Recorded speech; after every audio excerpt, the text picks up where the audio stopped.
आपण लोकशाहीच्या देशात राहतो. आता हे फक्त म्हणायपुरतच राहील.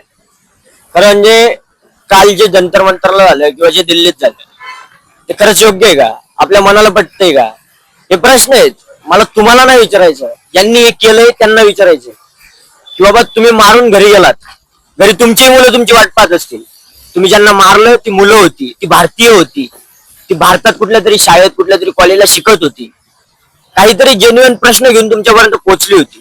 ठीक आहे ना, संसद आपल्याला गरजेची आहे, तिथलं संरक्षण आपल्याला गरजेचं आहे, पण त्या संरक्षणाबरोबर ज्या भारतीयांना तुम्ही प्रोटेक्ट करतात, ज्या भारतीयांना तुम्ही एक सपोर्ट देताय प्रकारे त्यांची सुरक्षा करण्याकरता हेल्प करतात, त्या भारतात तुम्ही त्यांनाच मारणं किती योग्य आहे, कितपत योग्य आहे? बरं, याची कोणी जबाबदारी घेत नाही.